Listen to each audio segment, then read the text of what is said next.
Assalamualaikum warahmatullahi wabarakatuh. Halo semuanya, gimana nih kabar kalian? Sebelumnya, perkenalkan, nama saya Muhammad Agung Pribadi dari Offering A21 Departemen Teknologi Pendidikan. Nah, pada kesempatan kali ini, saya akan membahas materi yang sangat menarik, yaitu mengenai karakteristik model-model pembelajaran terpadu dan bagaimana penerapannya. Yuk, tetap simak video ini ya. Untuk yang model yang pertama yaitu model fragmented, yaitu model penggalan. Model penggalan adalah model pembelajaran yang tidak menghubungkan mata pelajaran satu dengan yang lainnya. Jadi terbatas pada satu mata pelajaran saja. Lalu kelemahannya siswa tidak dapat mengintegrasikan konsep-konsep yang sama atau yang saling berkaitan satu dengan yang lainnya. Nah, kelebihannya apa? Kelebihannya adalah guru dapat menyiapkan bahan ajar sesuai dengan bidang keahliannya dan mudah menentukan ruang lingkup bahasan yang diprioritaskan. Nah, selanjutnya ada contoh penerapannya yaitu misal dalam mata pelajaran bahasa Indonesia terdapat materi membaca, menyimak, berbicara, dan menulis. Maka dapat dipadukan dalam materi pembelajaran keterampilan berbahasa dan pelaksananya dilakukan pada jam yang terpisah. Lalu model yang selanjutnya yaitu model connected atau keterhubungan.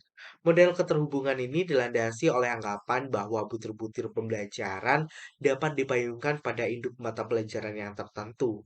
Nah, kelemahannya yaitu masih terpisahnya berbagai bidang studi dan nampak tidak ada hubungan.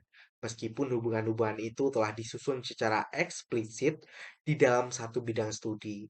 Nah, kelebihannya adalah adanya hubungan antara gagasan-gagasan dalam satu bidang studi sehingga siswa mempunyai gambaran luas dari beberapa aspek tertentu yang mereka pelajari. Nah, contohnya bagaimana? Contoh penerapannya adalah butir-butir pembelajaran seperti kosakata, membaca, dan mengarang dapat dipayungkan pada mata pelajaran bahasa dan juga sastra Indonesia. Nah, penguasaan butir-butir pembelajaran tersebut merupakan kebutuhan dalam membentuk kemampuan berbahasa dan bersastra. Lalu model yang selanjutnya yaitu model nested atau sarang. Jadi model sarang ini adalah model pembelajaran yang berfokus pada materi pelajaran yang dikaitkan dengan keterampilan berpikir dan keterampilan mengorganisasi suatu hal. Nah, kelemahannya adalah eh, pada perencanaan, jika dilakukan secara tergesa-gesa, maka penggabungan beberapa materi dan aspek keterampilan dapat mengacaukan pola pikir siswa. Nah, untuk kelebihannya adalah kemampuan siswa lebih diperkaya lagi, karena selain memperdalam materi, siswa juga memperdalam keterampilan seperti berpikir dan mengorganisasikan suatu hal. Nah, contoh penerapannya adalah kegiatan pembelajaran pada pemahaman bentuk kata dan makna kata. Hal itu dapat mengembangkan pola pikir dan imajinasi serta daya pikir mereka untuk memahami makna-makna kata puisi dan juga menulis sebuah puisi. Nah, selanjutnya model sequenced atau urutan. Jadi model pengurutan ini adalah model pembelajaran yang topik eh, mata pelajaran yang berhubungan dipadukan secara paralel. Nah, kelemahannya yaitu perlu adanya kerjasama antara guru bidang A dan guru bidang B agar dapat mengurutkan materi. Jadi kelebihannya, guru memiliki keleluasaan dalam menentukan prioritas tanpa dibatasi oleh apa yang sudah tercantum pada kurikulum. Nah, contoh penerapannya seperti apa? Contoh penerapannya pada mata pelajaran IPA dan matematika tentang pengukuran pada pelajaran IPA yaitu materi pengukuran buku, kemudian matematika sebagai cara pengolahan data, pertambahan, pengurangan, perkalian, dan pembagian. Nah, selanjutnya yaitu model share atau model bagian. Jadi model bagian ini adalah model yang menggabungkan antara dua mata pelajaran yang saling melengkapi dan menciptakan suatu fokus terhadap konsep, keterampilan, serta sikap siswa. Nah, untuk kelemahannya dari model bagian ini adalah untuk menyusun rencana model ini diperlukan kerjasama guru dari mata pelajaran yang berbeda sehingga membutuhkan waktu yang lama untuk mendiskusikannya. Lalu kelebihannya, siswa akan lebih mudah memahami materi secara mendalam. Lalu contoh penerapannya adalah misalnya dalam menggabungkan dua mata pelajaran menggunakan alat bantu media film untuk memahami konsep kedua mata pelajaran tersebut secara bersamaan. Nah, selanjutnya model web atau jaring laba-laba.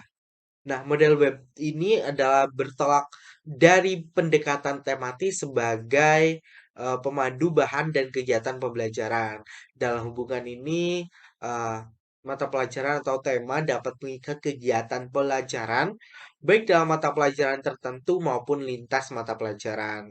Nah, kelemahannya apa? Kelemahannya dalam pembelajaran, guru lebih memusatkan perhatian pada kegiatan daripada mengembangkan konsep.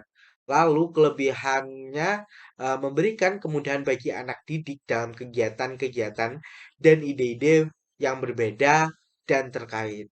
Nah, contohnya seperti apa? Contohnya dalam mata pelajaran mengenal berbagai benda langit dan peristiwa alam, cuaca dan musim, serta pengaruhnya terhadap kegiatan manusia. Jadi di sini siswa diajarkan nih tentang macam-macam peristiwa langit dan peristiwa alam yang terjadi di sekitar.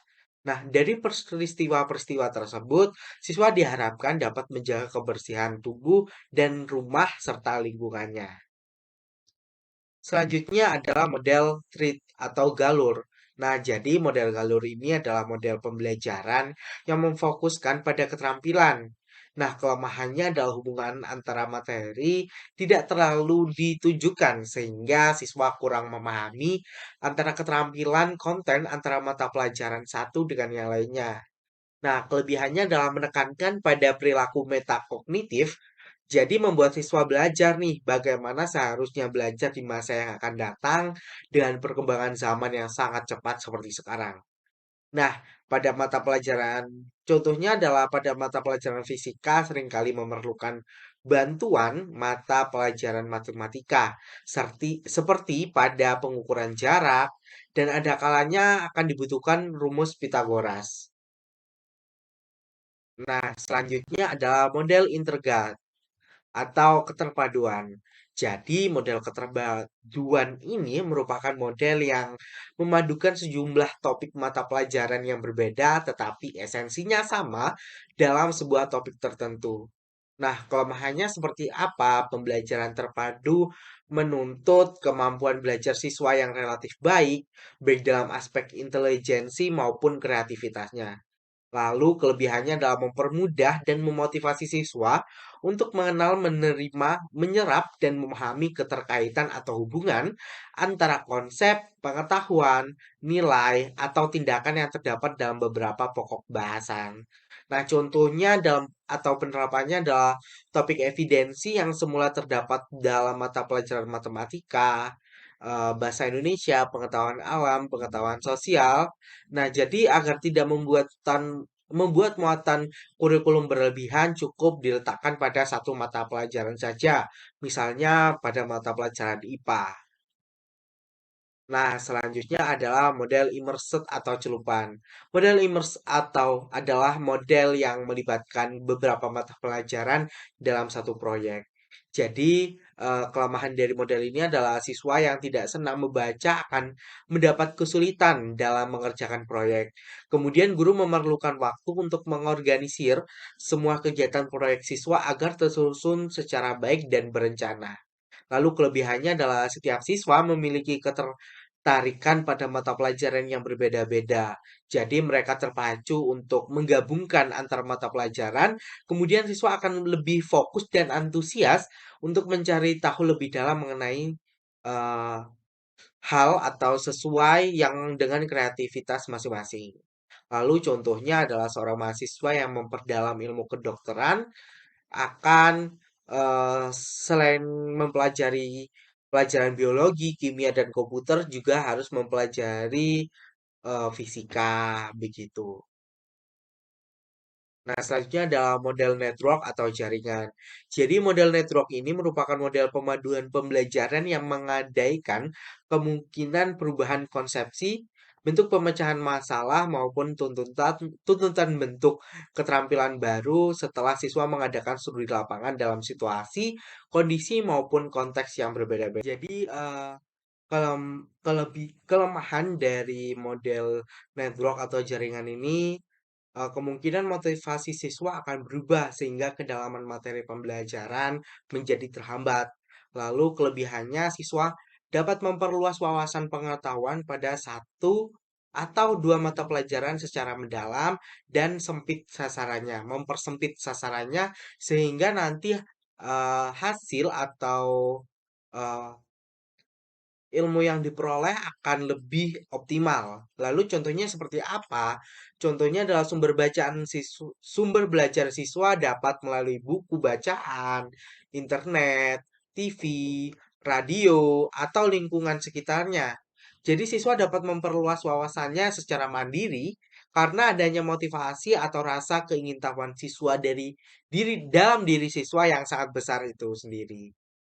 Lalu mungkin itu saja karakteristik dari model-model pembelajaran terpadu yang saya bahas pada pertemuan kali ini. Terima kasih sudah menonton video ini sampai selesai. Tetap semangat teman-teman semua. Terima kasih. Wassalamualaikum warahmatullahi wabarakatuh dan sampai jumpa.